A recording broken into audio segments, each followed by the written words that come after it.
Quotient Rule. Here we go. Quickest Mr. Quirk video ever made. So we've talked about product rule last week.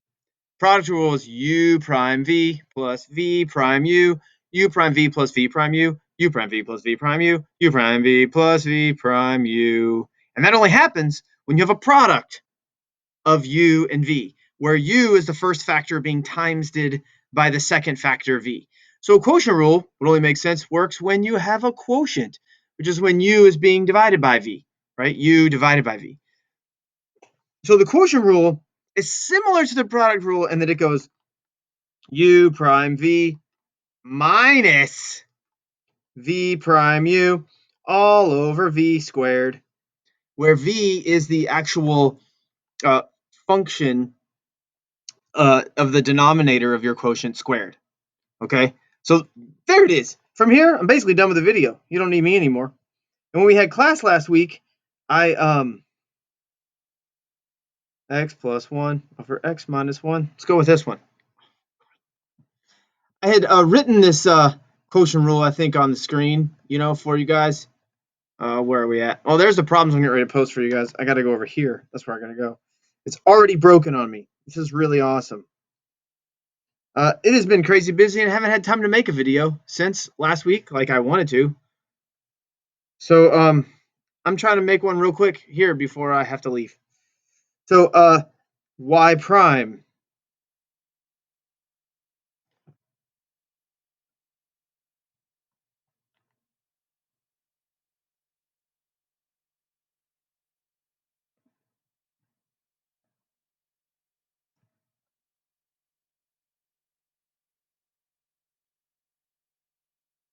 man, it's broken so bad. It's like it won't even load the.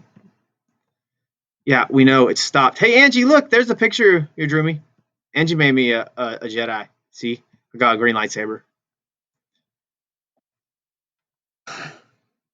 Well, this video would have been done already. Fastest video ever in Mr. Quirk history. Only the stupid computer will work. I guess you guys just watch this crap on Khan Academy. You can watch the whole year on Khan Academy. You don't need me at all. So the derivative of the numerator is 1 times the denominator, which is x minus 1, minus the derivative of the denominator is 1 times the numerator, which is x plus 1, all over v squared, which is the denominator squared. So u prime v minus v prime u all over v squared is the way the product rule has to work. And if I were to distribute, like 1 times x minus 1 is x minus 1, minus 1 times x plus 1 is negative x minus 1, I end up getting negative 2 over x minus 1 squared. The derivative of this function, y equals x plus 1 over x minus 1, right? The derivative is negative 2 over x minus 1 squared. You notice the denominator of the answer. The denominator of the answer is what the denominator used to be in the question, except it's squared. Okay, pretty simple rule as long as you have it to look at. And we practice it enough, eventually you'll have it memorized, and it'll be a simple rule then as well.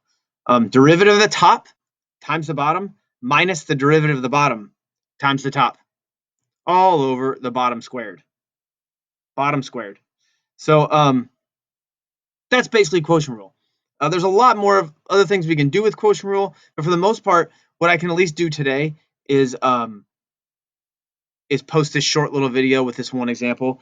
Again, from here, it's the same kind of 3 skills: derivatives, slopes, tangent line. Derivative, slope, tangent line. Derivative, slope, tangent line. Right? They ask the same questions in this section with quotient rule. Derivative, slope, tangent line. I want to get this video made and put it on so you can work on this tonight or even tomorrow when we have class. Tomorrow is Wednesday, September 9th. And we are not going to have calculus class. I've already made an announcement about this on Google Classroom. Because of other busy things happening. I actually am taking a sick day during NTI.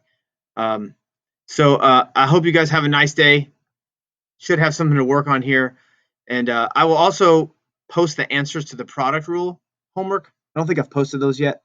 So I'll post those answers and we'll get on to quotient rule. See you soon. Bye.